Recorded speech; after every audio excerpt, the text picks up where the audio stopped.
In the wake of battle, when spears have fallen and banners hang limp in bloodied fields, the living search for silence.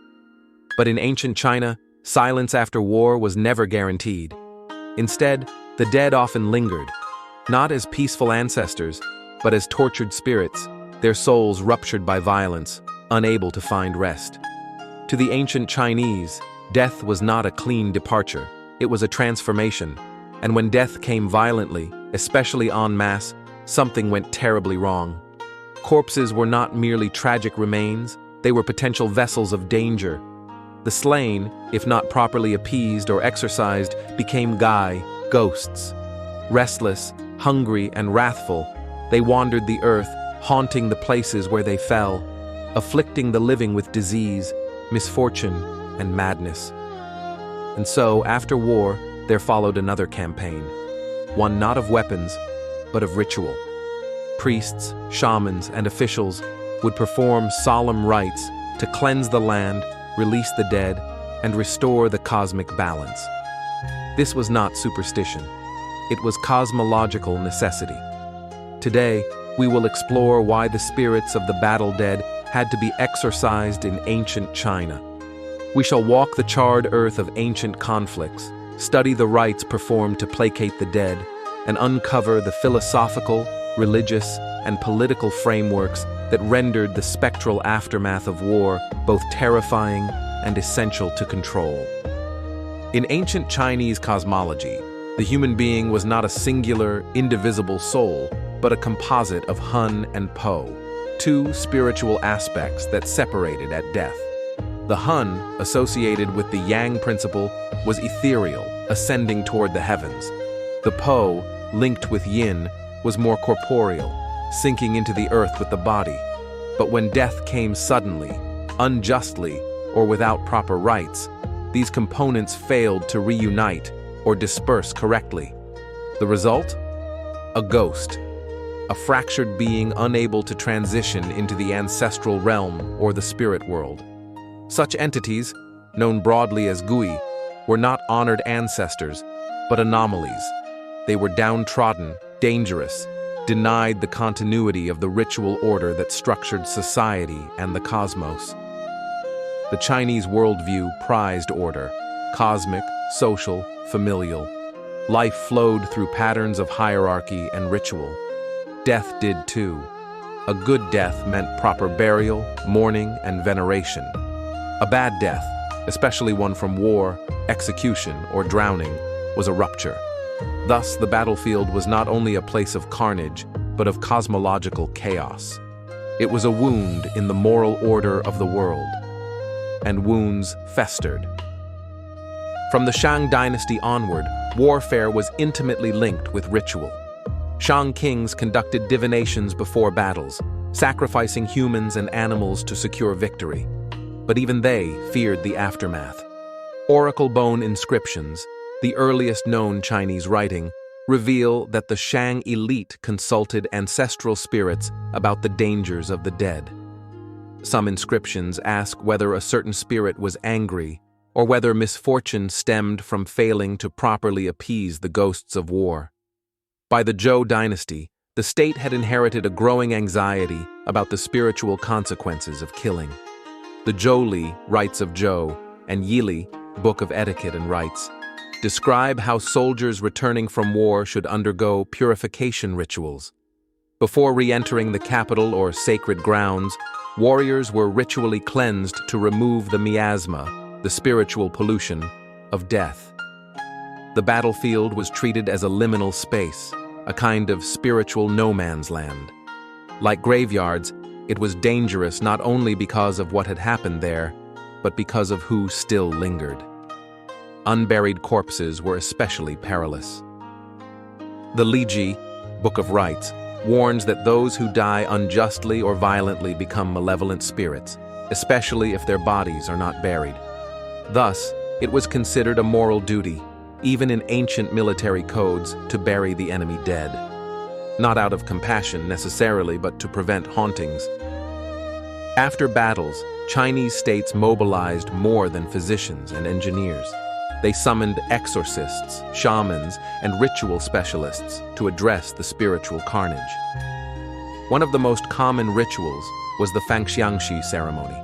The Fangxiangxi was a masked exorcist, often dressed in bearskins, who wielded spears and led ritual processions to drive out malevolent spirits.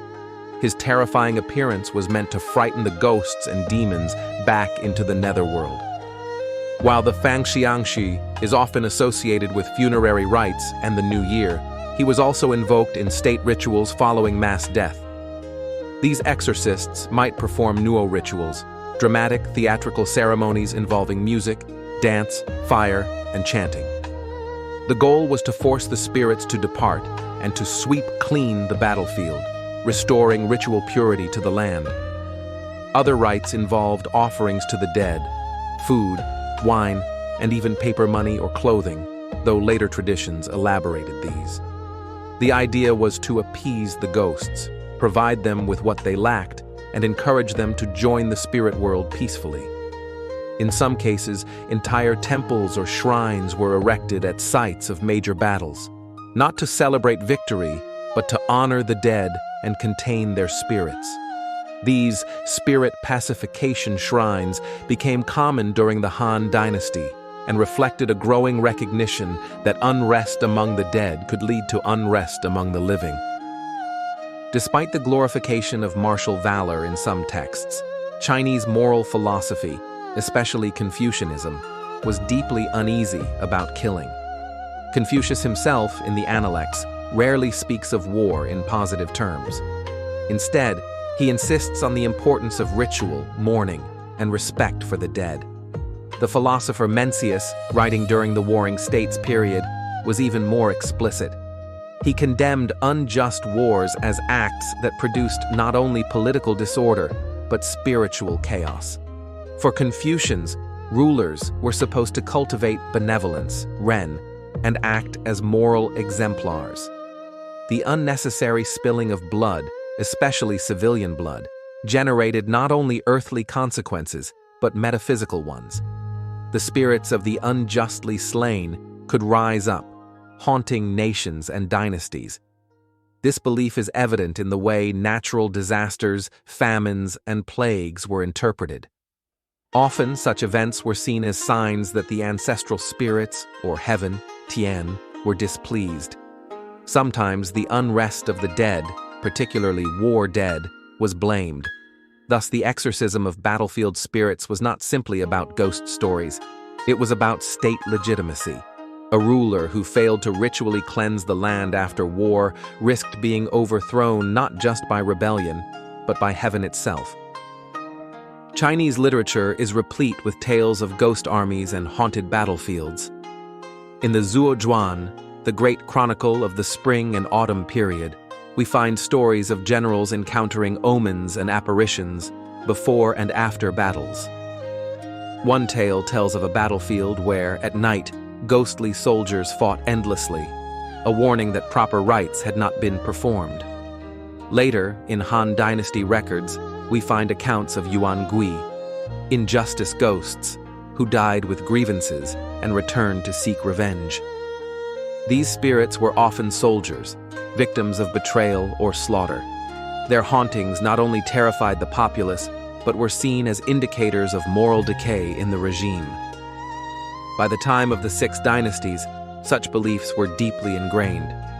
Texts like Su Shen Ji, In Search of the Supernatural, compiled eerie accounts of ghostly processions, battlefield hauntings, and phantom generals who could only be appeased by exorcists or imperial pardon. These stories may seem folkloric, but they reflect deep cultural truths. The idea that the dead were not gone, but present, and that unjust death cried out for recognition. The need to exorcise spirits after battle speaks to a broader theme in Chinese thought, the interconnectedness of all realms, heaven, earth, and the underworld. In Taoist cosmology, particularly after the Han Dynasty, death was not just an ending, but a transformation of energy. Violent death created disturbances, not just in the soul, but in the qi of the land itself. Taoist masters would sometimes be summoned to rebalance this energy, offering talismans, incantations, and purifying rituals to seal the rift between worlds. Some texts describe the battlefield as a kind of yin realm, a site where the boundary between worlds had been shattered. Without intervention, such places might become permanent homes for malevolent forces. Thus, the state's response to war was twofold: rebuild the cities and rebuild the cosmos. The architecture of peace required bricks and incense. To exorcise the spirits of the dead is to acknowledge that killing has consequences beyond the battlefield. In ancient China, this recognition formed a pillar of both statecraft and spirituality. The ghosts of the slain were not merely memories, they were active agents in the moral and cosmic order. Rituals of cleansing and appeasement were not performed out of sentimentality, but out of necessity. They were acts of justice, for the dead and for the living. They were gestures that reasserted the boundaries between worlds, boundaries that war had shattered. In this, we find a haunting insight, that the dead do not rest unless the living make it so. In the next tale of this series, The Bureaucracy of the Dead, we will explore how the Chinese afterlife was imagined not as an amorphous realm, but as a meticulously administered empire, complete with registries, paperwork, and punitive agencies. There, we will see how even ghosts must obey the rules if the rituals are done properly. But for now, the battlefield is quiet. The incense has burned. The masks have been put away. The dead, we hope, are listening.